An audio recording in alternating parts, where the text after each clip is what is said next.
If you thought we haven't beaten a dead horse enough with these tier list videos, well, we wanted to make one on Halo. But honestly, can you blame us? Halo had so many characters through the years that have either stayed in the forefront or have kind of been a little bit forgotten about that just really were unique in their own way. So we decided we really had to make a tier list ranking every single Halo character from the entire gaming side of the Halo universe. So for this list, we're going to be looking strictly at the characters that have appeared in video games, and we're not going to look at anything that happens outside of the main games themselves. But still, this list should be really interesting because we put a lot of thought into it. So let's go ahead and jump into it.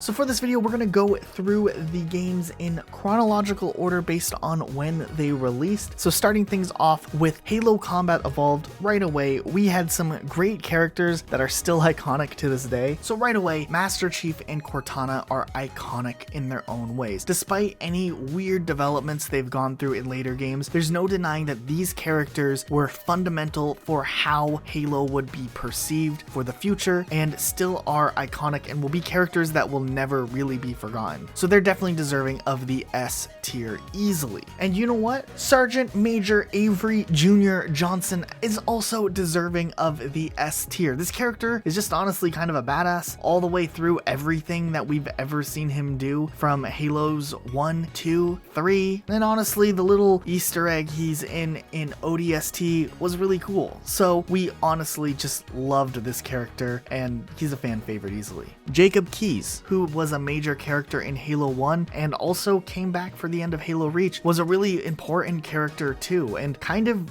had this shock factor associated with this character towards the end of the game and just made you really realize the stakes that were involved. And he was a really interesting character at the same time and is deserving of the A tier. And this next one might be a little bit controversial, but 343 Guilty Spark, we're gonna go ahead and put him down at F tier. I don't know if there's anyone out there who's like really in love with 343 Guilty Spark and it's their favorite character of all time, but not that this character shouldn't have existed, but the character was kind of always annoying through and through, especially just following him around in the library. We already didn't like him after that, and then just what this character went on to do in later Halo games just kind of sealed the deal that he's definitely not a fan favorite. I think F tier is okay for him. Moving on into Halo 2, we actually saw the introduction of quite a few characters which would carry us through the conclusion of the main Halo trilogy, as Halo 3 introduced no new characters. Right away, the Arbiter is just a really unique character because it told a story in Halo 2 unlike anything we had seen from the previous entry or anything that anyone really expected in the first place. So we really do think he deserves the S tier. We also saw the introduction to the 3 prophets, who essentially were the masterminds controlling the Covenant, which was also a perspective that was introduced in Halo 2 and was executed pretty well. We're gonna put the Prophet of Truth up at B tier, as he kind of did a lot more, especially into Halo 3, and the Prophets of Mercy and Regret are going to sit down at C tier, as they were kind of underdeveloped and they didn't really get to do as much, but as a whole it was interesting to see kind of the heads of the Covenant have some sort of form. We had the character Hood, who was introduced kind of as a replacement to Keyes partially, and honestly he wasn't anything too special. He's kind of just a neutral character that was there. We're going to go ahead and put him at C tier. Artuz is one of the elite characters that was also introduced to be the Arbiter's homie, and honestly he was pretty cool in both Halo 2 and Halo 3 with his split jaw, and the Halo 2 anniversary graphics on him were pretty great. But it's just nice that this character really favored loyalty more than anything else, and he wanted to make sure that his own elites were protected when doing the first mission with the Arbiter. We're gonna go ahead and give Artaz an A. Miranda Keyes is a character that we're kind of conflicted on, because in Halo 2 she was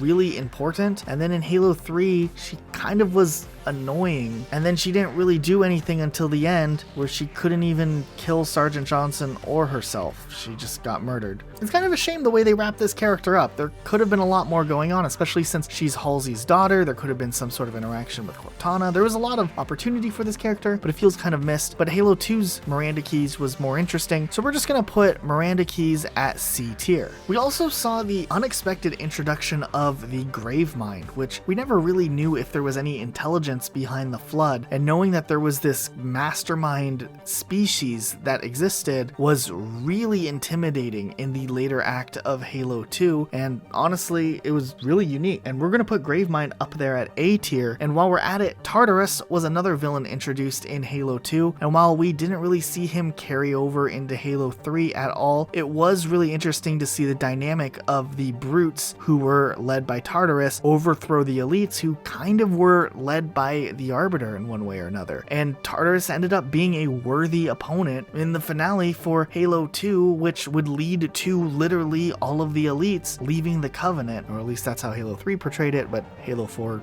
then unportrayed it. Still, Tartarus was interesting, so he's gonna go ahead and sit at the B tier. Like we said, Halo 3 did not introduce any notable new characters to Halo, which was kind of interesting actually. And then after that, we had Halo 3 ODST, which introduced quite a few characters, including Buck, who ended up being one of the most interesting characters. They really put a lot of effort into telling this character's story without necessarily forcing it down players' throats, and you really see the three dimensions to this character through the interactions and just conversations that he has, more so than just trying to give an over-the-top backstory, especially because of his contribution to Halo 5 Guardians, where in general the levels where you play as the Osiris team is pretty lackluster, and at least having Buck around kind of just made things just a little bit better, so Buck definitely gets A tier. Veronica Dare, on the other hand, was an interesting character just to kind of see some more armor being used outside of Spartans, and we had the ODSTs, and then seeing the Oni recon helmet was unique, and that she was a leader, and we had this mysterious past going on with Buck, and then she's really misdirecting all of the ODSTs in the first place intentionally because she's on her own covert op mission, and honestly, if it wasn't for Dare, ODST would not have nearly as good of a storytelling experience, and because of that, Dare deserves being placed in the B tier, along with Rookie, who also is deserving of the B tier because he made a major part of ODST be what it turned out to be, and allowed for this atmospheric game to take suit as playing this silent protagonist. Romeo and Dutch, on the other hand, didn't really get as much room to grow, but we would still love to see them again included in a future game if they ever decided to. We'll put them down at C tier, and then there's Mickey.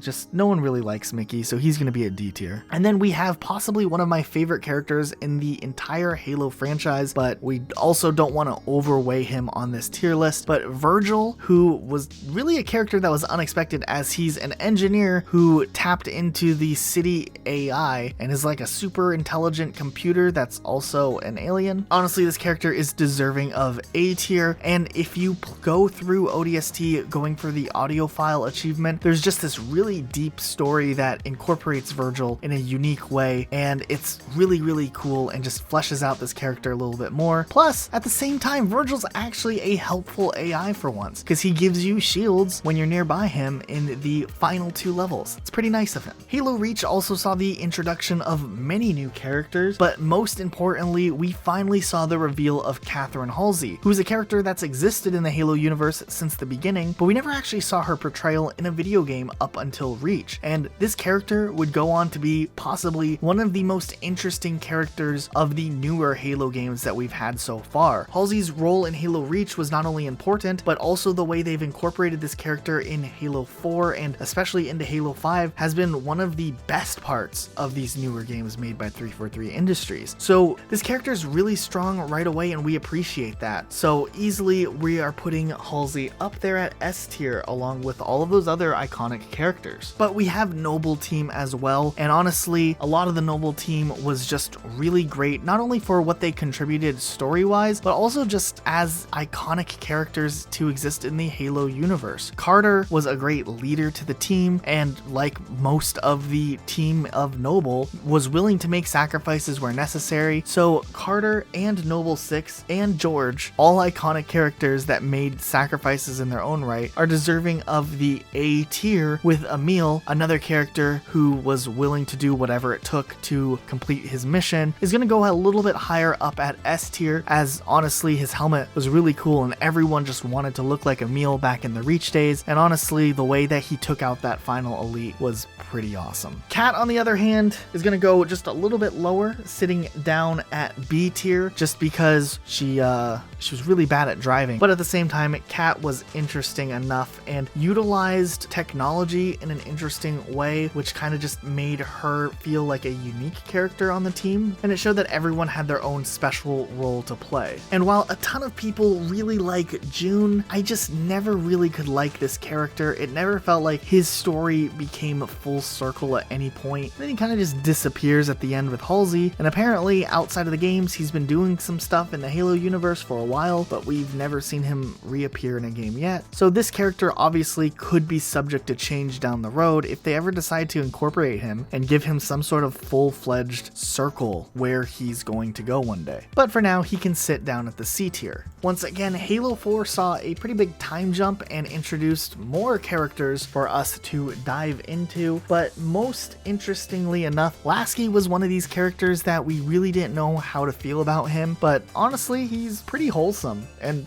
I kind of like him. So he's gonna go ahead and get a B tier, but on the other hand, Palmer is just a character that I just cannot stand. I don't know why she was so rude to Master Chief when she first met him, and because of that, and her role in Spartan Assault, or Spartan Strike, or whatever that is, she's gonna go ahead and sit at the D tier. And then we can look at the Didact, who served as the major antagonist for Halo 4, and we understand that outside of the games, this character does have a really interesting story, but his portrayal in Halo 4 was honestly just annoying at best. It just felt like all of the story stuff is going on involving the Master Chief and Cortana and reuniting with humanity, and the Didact is just there for the sake of being there, and honestly, he just stalled long enough for Cortana to fully go rampant, and then he dies, I guess. Honestly, I wouldn't be surprised if he's still alive in one way or another, but just it felt pretty lackluster in the grand scheme of everything we've seen out of Halo. The character art doesn't look anything interesting at all, and the character is really weird, just really not fitting for the Halo universe, so I'm putting him down at F tier. Andrew Del Rio is a character that we felt obligated to hate early on just because of how he really tries to encourage Master Chief to give up on Cortana because she's obviously going rampant, and gives Master Chief orders which he won't follow. So everyone at first was like, yeah, stick it to the man, Master Chief. Show Andrew Del Rio who's boss. But the more we think about it, he kind of had a point. I mean, look at what Cortana did in Halo 5. So we're just gonna go ahead and let him sit at C tier. He could really go either way at this point. Hey, here's one good thing that came out of Halo 4 and Halo 5. We actually really like the Infinity's ship AI, Roland. He kind of fits alongside the same type of technology that you would see from another ship AI like Cortana, and it's kind of an interesting thing to see. And at the same time, when Cortana was going crazy, making all of the AIs across the galaxy swear allegiance to her, he was the only one that kind of said, no, I'm gonna go ahead and be loyal to my humans. He's kind of like a dog, but not, and he's a computer person. And we're gonna go ahead and give Roland an A. Also in Halo 4, we got the introduction to the Librarian, another character that really had us scratching our head just because it was such a weird interaction, and then we still don't even know what the point of it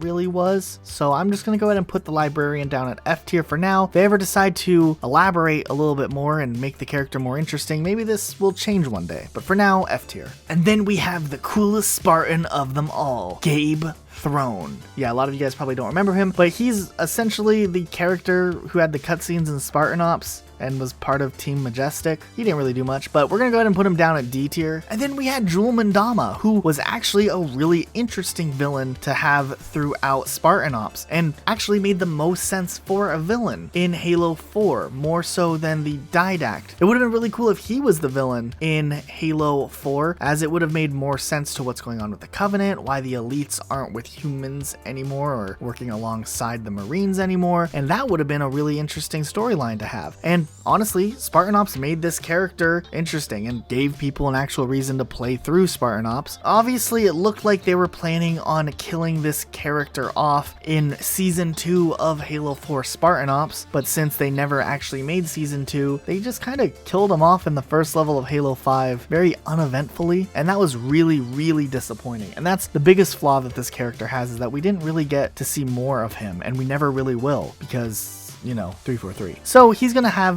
the C tier ranking. moving into Halo 5, we saw more characters introduced, mostly to add characters to have the whole squad aspect that was so important to Halo 5's gameplay for whatever reason. Honestly, we saw the introduction of Locke, who was supposed to be the equal to Master Chief and was supposed to be equally as important for the future of Halo, and honestly, he just couldn't live up to the legacy that Master Chief had created. And when Halo 5 Guardians came out, honestly, no one cared about this character whatsoever, and he was underdeveloped. He faced off against Chief, he followed Chief around, and there was real no story involving this character. I do think they could rewrite this character in future games and make him interesting again, and I hope they do, because it would be really dumb to not even include him in future Halo games after they built him up so much. But this character definitely needs work, and for now, he's sitting at D tier along with Tanaka, who is one of his team members, who also is going to sit at D tier. Vale also was going to be down at D tier, but then we remembered that they kind of made this character paying homage to Samus Aran from Metroid. I mean, it's very obvious if you look at the armor. That's kind of a cool feature about that character. So because of that, C tier. And then we have Frederick, Kelly, and Linda. And this is 100% going to trigger people. We are aware ahead of time. These characters are iconic Halo characters. They existed before the first game even came out. They were in the Fall of Reach. These characters are loyal to Master Chief beyond belief, and the fact that they're even back and finally in a Halo game all these years later should make any Halo fan excited, just because we would finally get to see the chemistry that Master Chief had amongst these characters. Except 343 Industries completely dropped the ball because they decided that it was more important to try to shoehorn a new character in and have some weird dynamic of this other character hunting down some group of characters, and it broke the whole point of introducing these characters in the first place. In Halo 5 Guardians, you only get to play as the Master Chief and his team in maybe 3 complete levels. And honestly, it's not enough to go into depth with who these characters are and what type of characters they are like and how they interact with the Master Chief. We don't get the dynamic we would expect to see from Spartan 3s, but maybe even at a closer bond like we saw in Halo Reach. We don't get to see their undying loyalty to the Master Chief other than them being like, sure, we'll come along with you. And the missed opportunity with these 3 characters is such a travesty to Halo and the legacy that Halo had built up all of these years. It makes me wish that they never introduced them as characters in the game because of how poorly they were handled. Now, of course, these characters obviously and hopefully will be worked better in future installments to Halo and need to be. This should be a major priority because now they've introduced these characters. It's time to make them actual characters and not just people who occasionally talk to Master Chief and we're supposed to know who they are. And because of these reasons, 100%